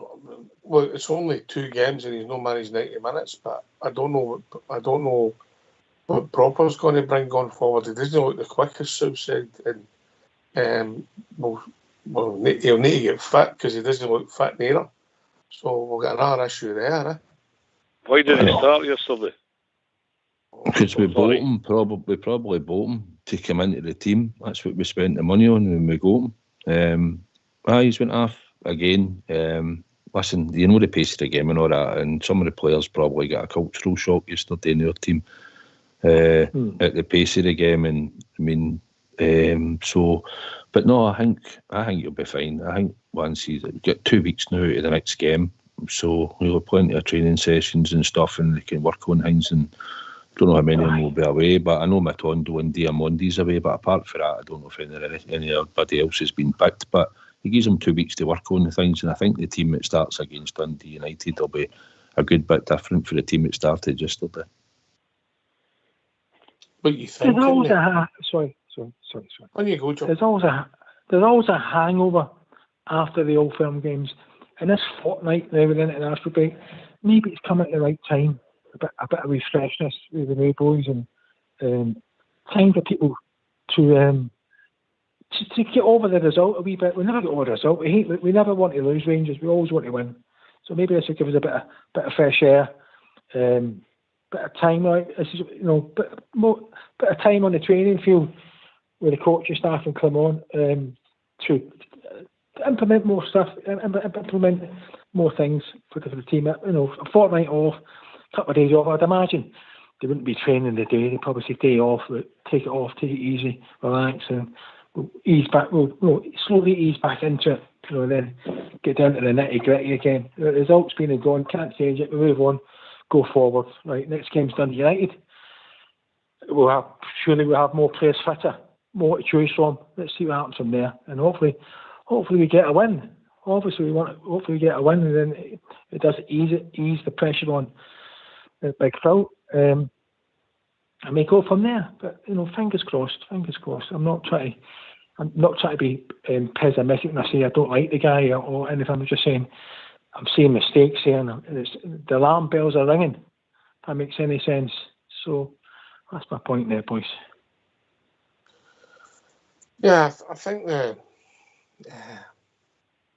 alarm bells are always going to ring when you have a bad sequence of results or quite a lengthy period of time now. And we've had some performances that have been okay in the sequence. Gave away, that you think they're a better team that we play most weeks, and we put the second half, we should have won the game. In fact, there's an argument we could have put the tie to bed, but we've not been great. I'll tell you what we've got coming up. We've got a resurgent Aberdeen, it looks like, under this guy. They look stronger. Look at the fixtures, mate. Look, I know they've got 12 points, I get that. Look at the fixtures, mate. Yeah. Well, yeah, but we've got the Europa League coming up, which I call the group of death. It's a really, really hard group. And we've got some hard teams to play there. So it's going to be, the games are going to be coming in thick and fast. We've got Man U, we've got the Battle of Britons, which I'm really not looking forward to at all. Going to Tottenham, I just don't fancy it at all. Going to Man U, don't fancy it at all. We see Man U in pre-season with the kids to give us a run around. So I know they're playing badly at the minute. But the first it's team, not in context in the league they're playing in, mate, yeah? Yeah, well, they're playing a faster Premier League. There's no doubt about it. No doubt about it. It's, you can't look at the money in it. That's all, the money tells you everything, doesn't it? Yeah, but I'm saying that was the point I'm trying to make. So I say that we have to go on a run, and we have to. But I don't know where we start. Where do you start? You start with the shape, the personnel, with the players to come in. We've got 2 players to come in. We've got Cortez to come back. If he doesn't get injured again. Aye. You're going to start probably with your 2 new signings, I would think. I'll start against Dundee United. I think that's the way you've got to start. And proper, I'll probably play beside them. I think if you want to be really bold, you take the captain out. You don't get to Jack Butland, by the way. I'm not even entertaining that, and I'm struggling to maybe who I was keen it to, because when you look through the rest of the squad, I'd probably just say, what, he's Scottish, just get to Barron, because Suter's no playing, and I'm playing the 2, and Jeffty's playing left back if Yilmaz is nowhere near the scene. So you probably start with a new backline in that game and go forward for Aerox. Because we've got to get a settled 11 on the park. A team, because you're going to, like you say, we're hitting European games coming just into that after a week after that, just 12 days or something after the first league game. We're into the Europe after the cup tie. So we've got to start getting players on the park that are going to start and hopefully is going to make the difference and be better where he wants us to be on the park, which is just about everywhere at the moment. So you want the Albanian on the park in a number 10 or whatever, and you want your best winger on the left, you want your best winger on the right, and you want to pick a striker that you're going to think is going to do the damage. If it starts Dessers against Dundee United, fine. But if he changes it, then I'd like to hope that whoever comes in starts hitting the back of the net. But we need to start creating chances and playing like a football team. And we've seen flashes and spells, but going forward now, he'll be judged on how we perform and what we're seeing week in, week out.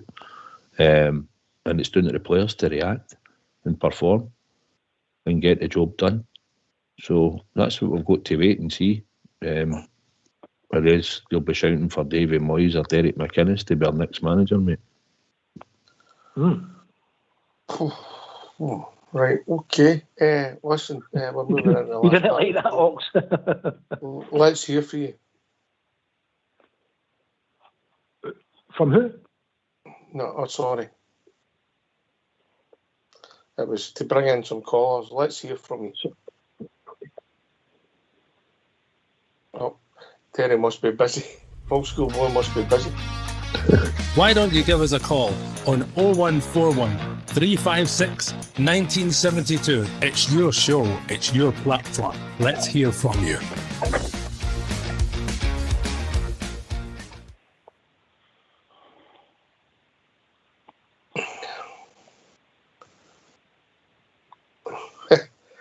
It was, it's going to be interesting. Southside, that you could be right. I mean, that could be, you could have personnel changes completely, 50% your back four. You know, you're then moving Diamandi back to that position. And it didn't look great in that number 10. You know, chasing the ball a wee bit, and I don't know where he was playing at times. And then you've got the two wing positions. Cherny can pick a pass, but he ain't going to run away from anybody, is he? No, he doesn't look as if he's got a lot of pace, but he is an intelligent player. And up until yesterday, you can see that he picks up pockets of space in that, and he looks decent. He can put a good delivery in. Just yesterday, I just thought he was miles off it yesterday. But that aside, for what we'd seen for him coming back in a short space of fitness levels he's had, he does look good. So he will contribute going forward this season. But we need to get a structured 11 on the park. And it might not be Diamandi in there. Listen, if 2 weeks, you never know, it could be Raskin in there, and Diamandi might go into another position. I don't know. But I think he'll stick with Connor Barron and Diamandi in the two. And I think he'll fill it with, like I say, other players. And I think hopefully we'll see the Albanian boy at number 10 and get a freshness about the team a wee bit. And I would like to start with Sterling at right back, probably to say to Tapwell, I'm just taking you out. There you go. I'm taking you out for this game. I'm doing something different. Is that because that wins you a bottle of vodka? No, but listen, it probably is time to sort of change it, Ox. He doesn't work in the midfield. We're going to have a couple of players back. Listen, they're still there. So Dow and Lawrence are still there, right? So you technically don't need to be playing Sterling in there. It's time to nail him to a position, and he should go on it right back and start to play that position between. And you could alternate it if you want from time to time if Clermont wants to, because we're playing European games. Tav might go in there, but any fast wingers doing that left one side that we face in Europe, we're in trouble. So it might be time to just start thinking long term, and Sterling's probably the one that should go into right back, and let's get a freshness about the defence and the midfield and up front going forward. But it's got to be his best 11, mate. He's got the squad there. He broke most of them, apart from Danilo and that, I think so. But he's either going to give him a chance, Igmani a chance, and Cortez hopefully will come back and stay fit, and it's all competition for places. But we need to start with a decent 11 now going forward. Be a bit of pace in it, obviously, up front, which we should have. But we need to get a style and just get back to playing. Back to winning, mate. We've got to get back to winning first and foremost. That's it. Back winning ways. I don't disagree. We've been joined by Damarnock. Evening, Damarnock. Good evening, lads. How we doing, mate? Aye, so, mate. So. Disappointing yesterday, like everybody else, but you know what? I felt worse in defeats. I felt worse against Dynamo Kiev, to tell you the truth. I felt 5 times worse because I knew about the money situation, blah, blah, blah. But you know what? The performance was awful. Nobody turned up. It's done. It's 3 points. we're 4 games into the season. A lot of Rangers fans throwing the towel in already. Not for me. You know what I mean? Not for me. I might be delusional here, but you know what? We're 4 games in. Who gives a league up 4 games in? Nobody. You know what I mean? I don't. That's for sure. You know what I mean? I don't. I'm no fully on the Clement train by any means. I think he's made so many mistakes. I think he's got a bit of an ego, but arrogant. Seems to be his way or the highway. You know what I mean? But I still need to believe him, and I don't believe in this the process bollocks. You know what I mean? Just needs to go out and start managing the team, and hopefully the new players will bring something to the table. Maybe it was too soon for them to get thrown in. We're sitting 5 points behind, but that was that supercomputer. Put us at Hearts, put us at the Piggery, 4 games in, and you're 5 points behind. That could happen. You could be 2 months into the season, the way the fixtures, and we could be playing Hearts in 4 or 5 weeks, and Celtic 4 or 5 weeks later. You know what I mean? Then sitting 5 points behind, just looks bad. But we're only, as I say, we're only 4 games into the season. It's a long way to go. But we do need to start winning these next few league games. And if he did go 12 points behind, he needs to bill it. But I don't think that's going to happen. Can I ask you a question, Domano? Yep. With the Kerch's goal yesterday, would that have been your team? Absolutely. I think I said it in the show on Friday, where it was. That was definitely my team. Yep. Also, you knew how he would set up, yeah. I would have played a different team personally, but that's what I thought he'd have went with all day long. Yeah. You have spoken about his formation before. You know what I mean? I'm not into formations, you know what I mean? But it's no working, is it, with one guy up front and a guy that kind of had the ball up. As much as he done it against Ross County, and it was the best game he's probably ever played in, but come on, let's face it, it's Ross County. You know what I mean? It's a different game going to the Piggery against them. They're full of confidence. They can score goals. They've been winning league after league, sadly for decades here. But I think Dessler just has to get the pace, has he? You know what I mean? If you're one up front, you need somebody to be pacey, especially like a boy at the tap or whatever. He's just not got it. I don't think he's got the positional sense either, to tell you the truth, to be on that edge of the last defender, and he's not got the pace to get through anyway. So you would need to catch a defender on a hop to beat him in a through ball. And again, I don't see him. I still think he's a donkey. Sorry to say, you know what I mean. I said last season that his goals weren't going to win us the league. It's his misses his missed chances that we're going to lose his league, and that's exactly what happened. You know what I mean? It's just not prolific enough for me. But we're stuck with him, and we can only hope that Manny comes in and I do like Danilo, to tell you the truth, but I need to see him in a run of games, which he's never had. No, we don't know how fit he is really. And Manny, he done all right when he came on yesterday, didn't he?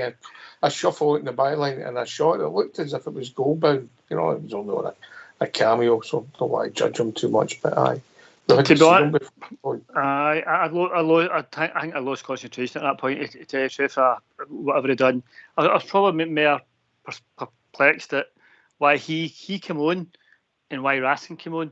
2 guys that haven't featured in the last 3-4 weeks, and he throws them in. Is he throwing them in just for experience? You can maybe see the point, but Raskin done well. But again, it's at the end of the game. He's full of energy. It's different coming on the end of the game when people are tired than starting a game. And again, I'm not really convinced we're asking either, to tell you the truth. So I'm just hoping this new Albanian kind of comes in and strengthens that midfielder. And I'm hoping all that abuse Tav got, he's sitting saying to himself, I'm not taking that. And before we know it, in the next couple of days, we're reading the paper that he's a victim. He's away to Saudi Arabia. I'll be firing fireworks outside my back garden if he goes, know what I mean? Doesn't he deserve the abuse? I'll give him that, know what I mean? But please go, know what I mean? The sands of time waiting for no man, Kilmarnock. No. Done myself playing football, not when he's probably done it. And it's when your pace goes, it goes. That's how you're no better having it. Aye. Well, I had it, know what I mean? Carry on, Kilmarnock. I know I've got two phones running here. We know what your side hustle is, mate. No, that's some random Skype caller called Jennifer Cox. Right. Okay. Phoning me. It'll be a guy in Vietnam, know what I mean, in a tent. Fair enough, mate. Our phones are both. We're not here to judge outside, are we? No, not at all. I don't know who it is. It's a random. Your Honour. Aye, so Southside, you might come back with some of the Marnock's points, mate. Oh, it's 100% right. Listen, we've been up there with a young team, an experienced team. Didn't show leadership when you get a let off, like we said earlier, with the disallowed goal. That was the time to get a hood of your shape. People would be talking to each other. Experienced mere players like Tav and Suter sorting it out in there. Diamondi's still young, so is Hingme. Sterling was playing the position that was a bit alien to him at times because they're too quick. He gets thrown into the ball and that. So we know what was wrong. The shape was wrong. I don't think he'll change it. I think all managers live and die by their tactics and their style of play. And I think he'll stick with it and he'll think when I get better players in there or whatever, you get a bit of freshness. Like you see the Albanian boy comes in, maybe the Dutch boy comes in at the back. And we just start to maybe play a bit better. We get Hingme. We'll just have to wait and see, man. As like we say, until we go to Tannadice. And we'll see what happens there. But people, the pressure mounts if we don't start getting the 3 points and then getting into the next round, the cup and things like that, and whatever it is, and into Europe. So it's Europe. It'll be a test for us and all, but we need to just get back to winning in Scotland now. But it might help us slightly. I'm hoping that will give players that we need to get an understanding. They need to learn to gel. They're a drilled team that we played yesterday, and they showed us they're drilled. And I was a bit more miffed about some of our players' work rate at times and all. I just thought we could have upped it a bit more, and we lacked it. Suter dallying on the ball in the box, man. Come on. Diamandi was guilty, dallying on the ball, thinking he's got a lot of time, took right off him. So that's just game awareness, and Suter should be more aware of that. We just got to wait and judge the team in the next game. Don't mind, that's the way I see it, and take it for there. I did see a Tav 60 soaks or something. Know what I mean? I can't remember it during the game, but if that's your captain doing that, then that's just running through the whole team, and to me that's a lack of leadership. I do think you need a captain. It's good to have a few captains in your team, people shouting the ball and etc. But at the end of the day, we weren't shutting down. We were standing off them. We were letting them come in rather than going out to them. We were letting them come into us, getting into the box and stuff like that. It was just the whole team were a shambles, and nobody was standing up and shouting the ball at each other to say, "Get your fingers out." But as I say, it's done. It's 3 points. It's a Sorian, but I don't think since Gerrard's left, I think I don't know how many times they've been beaten. Know what I mean? 11 or 12. So we did go there with hope, but realistically, the chances are a new team going to beat them there was probably quite slim, wasn't it? On hindsight, now, you know what I mean? Without the heart rolling ahead. No, you're right. You go with optimism, mate. You've always got to go with that, yeah. And you think if your goalie's man in the match and your striker, as Albert said, I think on Sunday, who they've got to play well they didn't. And that's just two parts of your function, your team throw in the individual errors and the lack of quality, yeah. And then you've got the Matondo situation. I don't know what your take on that was, Kilmarnock. And then I'll go to they didn't look fit. Why did they start the game? I know, but doesn't excuse him for kind of pulling out that tackle. He stopped the ball getting crossed in, does it? No. It was still with the pace there. He blocked that off, and I think he thought the ball was going out. I thought the ball was going out myself, but you know what? I'm not playing the game. If you're in that park, you make a tackle. If the ball's went out, well, that's fine. You're getting to buy a kick. And the first goal was jammed as well, with Proper losing his footing. And you're 15 minutes into the game, and that's it, just got into plan for the minute. But there we go. It's, as I say, it's done and dusted. 3 points, gifted again to them, as much as they were all errors, know what I mean? But there we go. Take it to chin and move on. That's all we can do. We can't wallow in self-pity. No. Nope. There's nothing else you can do. You've got to move on. You've got to take it on the chin, yeah? I think Jock made the point. Jock, you can come back in about constructive criticism. Like, people see the game, always see it differently. You know, it's amazing that people can watch the same thing and see it so differently. Where did you stand in the Matondo thing, mate? He's no fit, is he? I'm not. I would have sold Matondo if Blackburn came in, or supposedly came in. I wouldn't have had him there. I think what Albert says in previous shows, he doesn't put a shift in, does he? At all. He doesn't. What's the word? Seems like non-effort some of the times when he's playing. Does that make sense? Seems very. I don't like him. I'd have let him go. I wouldn't have him there. Even though it was Ross County, we're going about Ross County again. It was Ross County, as we all said. They're not the greatest team in the world. It's Celtic's a step up from Ross County. Did they show up? No. So that's where I stand in Matondo.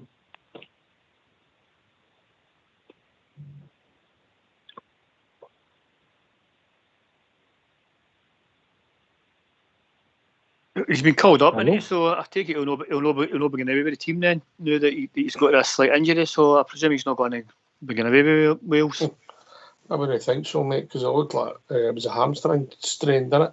Whether you storm him, Bob, you're quite a fair guy. Matondo? Aye. Matondo? No, I don't stand with him at all. He's done nothing for the club as far as I'm concerned. You've seen him flashes with the boy. He's quick. But he looks at the ground all the time. He doesn't look up, pass the ball to your teammate. He did it last week. As Dominic says, it's Ross County. If we can't beat Ross County, well, we're in real trouble, eh? But look, the benchmark is them. And we seen it yesterday. We weren't up for the benchmark. The benchmark beat us again. And we've got to get up to speed to take the benchmark on. Everybody else, we can beat them. And that'll look good. Yeah, we beat Dundee, we beat Hearts, we beat Hibs. You've got to beat them. They're the benchmark, as I say. And we weren't good enough yesterday. It's as simple as that. That's where it begins in Scottish football, and that's where it ends, I'm afraid. And Robbie Matondo, I'm sorry, buddy. I'm looking at a guy like Wally Johnson years ago. That was a real winger. Okay, a different time. But I'm sorry. And you're talking about that, the first goal yesterday, the cutback. Was that what you said he drew out the tackle, or didn't he make the tackle? Didn't go with his runner. Nah, he didn't go with that Johnson. Nah, I think everybody thought the ball was going out to play about him. And the boy Proper did fall in his face, which was a bit unfortunate. And that's part of the game, that happens. We just didn't pick up on the wings yesterday at all. The two fullbacks were horrendous. They got taken on time and time again, and they got crosses into the box. I was glad to get you away with 3-0 up. But as I say, they're the bench. We've got to get up to standard with them if we're going to win anything at all in our game. Because they're miles away from everybody else. We're no miles away. We are away from them. Don't worry about being 5 points behind Aberdeen. We'll make that up all right. But we've got to get up to standard with them. And I think we all know that in our heart of hearts. I'm going to have to go, Ox. Cheers, mate. Good to hear from you, mate. And continue with the show, boys. I thought there would have been a lot more participation tonight with that yesterday. But the phone lines have been busy, but none of them are my schoolmates or Southside schoolmates. Aye. Nice to talk to you guys. We are people, eh? And you can wish me happy birthday. Wish me happy birthday, Ox. Many happy returns, Bob. Thank you, pal. Thank you very much indeed. I thought I was going to get a birthday present for the Rangers. Happy 80th, Bob. Well done. You made it. Happy what? Well done. 80th. Aye, right. I was Happy 74 yesterday. Two birthday gentlemen on the night, Two guys on birthdays. 55 They're all today. gentlemen. And don't forget, we are the people. We're Rangers fans, and we'll be back big time. Keep Cheers, it faith, boys. We'll catch you later, eh? Cheers. Bye-bye now. It's turning into Glenn Michael's cavalcade on here. As long as Jimmy Savile doesn't appear. No, don't man up now. If there are more try to phone in. Aye. And there's one or two of them. The phone lines have been busy, but anyway, the man up. He's got 2 weeks now with the team. We've known any midweek games. We're knowing that it's not like back in the day where everybody's away on international duty. We'll get a handful. Yeah, not that many. Yeah. So there's opportunities now to drill and work and get relationships on the training part that we don't always have. Because we knew once this is finished in the next international breaks, the games just keep coming thick and fast, mate. Aye, it's this wee Brett's came at the right time. A wee bit early, right enough, know what I mean? But it is what it is, and hopefully we'll take advantage of it. More time in the training ground, so get players to know each other. A wee bit of bonding, know what I mean? And hopefully kick off against Dundee United, take the 3 points, and then we're against the other Dundee club, aren't we, in the cup? Back to our second home in Hampden. So we knew, hopefully that'll a few games there will put us in good stead. Know what I mean? So Put your the phone team on will mute, feel John. comfortable. Aye, sorry, beg your pardon. That's all right. Put it on mute. Carry on, Domano. Aye, so Dundee United, done a wee bit of a role, but you know what? It's Dundee United, and we know what they're like against us. But again, we should be going up there to beat them. And to say the game after that, the cup game, Dundee back at Hampden. So again, we should be. I'm hoping that game's at Ibrox, mate. If I'm honest. Do you think it will be? Well, I should be, shouldn't it? I'm I'd like to think so as well. Again, that ticket thing is for another day as well. You know what I mean, that's another thing I blame Bennett for being weak. But we're talking about the football tonight, aren't we? So that's for another day. We've got a good few days here before the next game. So aye, we'll get Southside. Maybe Wednesday night. Maybe I want to talk about that. Aye. When's the Euros? The Euro package, mate, supposedly getting released. Imagine it must be quite imminent, mate. Yeah. They'll probably waiting till Marner to make sure, I would imagine, to make sure Ibrox is definitely going to be ready. Because then you'll get your CCS scheming operation. So I think you'd hear about it within the next 7 days, to be honest. That's when you would expect to hear it, wouldn't you? Right, as soon as that, or I think they'll maybe delay it then. If you're saying if I'm waiting for the stadium, I might. I usually get it about 2 weeks. weeks before. It's the 25th and 26th is the first game. And saying that's away from home, innit? So Marble. So they could delay it if they wanted, just to make sure that we're definitely going. We'll win Ibrox. That next game's October, innit? So I'd expect us to win by then. So they'll probably. I'd expect 7 to 10 days, mate. We'll hear about what the price is. Aye. Yep. Look forward to that. I suppose we need to go. You know what I mean? People need to buy their package. It's all right. People say I'm not buying this, I'm not buying that. But as far as I'm concerned, we're stuck in a horrible position that we still need to try to finance the team, as much as we don't think the money certainly last season wasn't spent well. But we still need to back the team here, and we need to finance the team. As far as I'm concerned, not. I mean, as much as sick as I'm as the next person, I'm not going to expect to dominate and no buy my Euro package. To tell you the truth, no, I don't. But it needs to be priced right. it needs to be priced right. What do you think? £200, that'll be roughly, it's about £50 a game now for the dealer seats in Ibrox, a normal game. So £200, maybe 180. Sorry, see on that as well. See the way the UEFA's made a thing, they released it tonight, that away fans have to pay a lot cheaper for this tournament coming forward. They've announced it. I don't know what the price cap is, but they've got a price cap for away fans travelling to. I'll see if I get the details. But I think maybe I'd think 45 to 50 quid a game. I think Rangers will hit us with Domarno. Maybe it depends where you sit. They might do that again now. But repricing it slightly for where you sat in Ibrox. But I would think 160, 180. I think you're in that bracket probably. That'd be fair, wouldn't it? If you're laying that money out, you're laying it out a long time before the games are played at the back end, isn't it? It's a long time, you know. They might price it individually as it comes up and maybe not put a package out. Oh, I don't know if they'll do that, mate.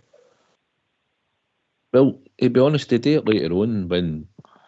I was trying to think back to the first package I ever bought. Remember, it was... I think Juventus were in it that year. I think way back I paid like £110 or something like that. It was a 3-game package. But when people weren't buying the 3-game packages for variety of reasons, maybe travel coming across, maybe not being able to go on the live TV, but we were selling it no bad. But then eventually Oxley had to sell individual games. They did always try to make it a 2-game package, but they did do it as individually. But last year they helped everybody out with no taking the full money. I think they took the money as it led up to the European game on your CCS scheme, which helped a lot of people. If you sign up for it, with particularly people with families, maybe, I don't know, if there is a 4-game package, maybe 2 or 3 instalments, Domano would be helpful for some people, wouldn't it? Oh, absolutely, aye. Sign up for it on the scheme, but just take the money out every staged. And they need to understand that a lot of people can't just go out and pay the £200 in one go.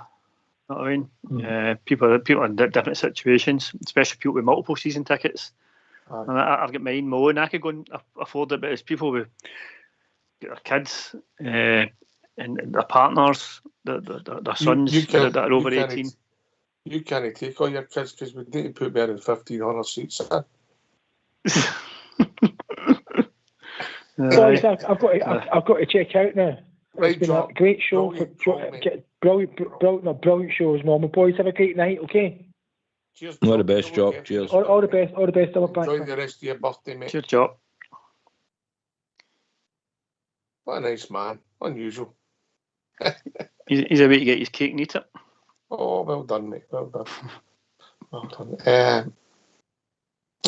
Hopefully they'll get that right, but I'm sure we'll know within the next week or maybe before the United game, because it's going to come round faster than you think. But I hope there's a bit of common sense, yeah, particularly for people with families and that. I mean, I know everybody's circumstances are different outside, but there's got to be a bit of common in there. You've got to listen. You're competing against the telly, where people might quite happily sit in the house and watch it.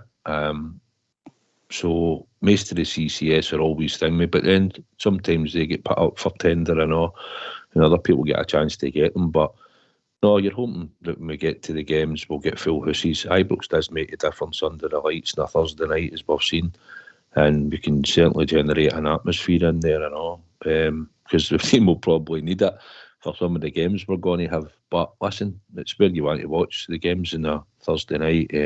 But most important is how we start against Dundee United, mate. It's the league's the bread and butter. Listen, they're 5 points of a difference, but if we just keep winning our games, they'll know we'll win every game. As I said last year, and everybody scoffed at it, but they'll know.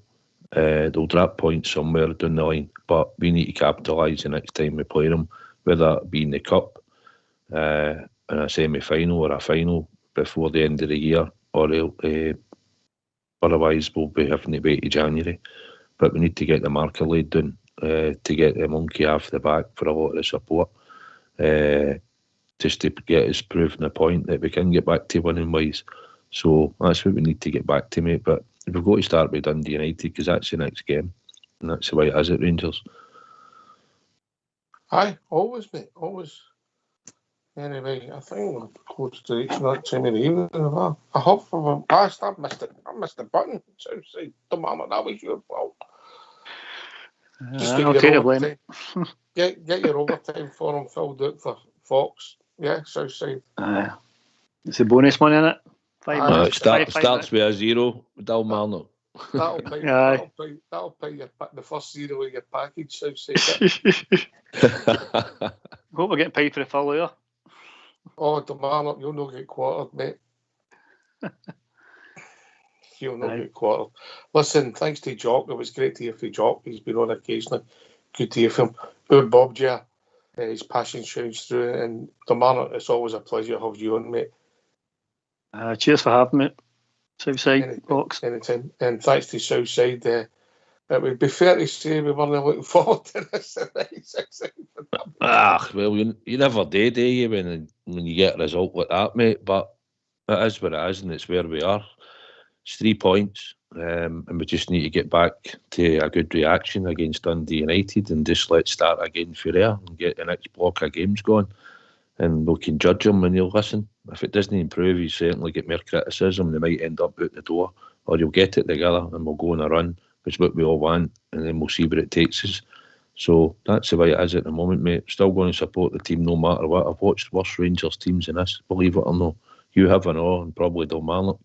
So, but aye, it was a sore game. It always is. But you just need to get your chin up, mate. That's what we need to do. Yeah, thanks to your good self. Thanks to the boys for coming in and joining us. And of course, Paul Schoolboy for doing the technicals, and Fox is always sitting somewhere in the background. He'll be looking at his watch and discuss. But thanks to everybody for listening. We know it was sore yesterday, but remember, we're still the people. Take it away, Paul Schoolboy.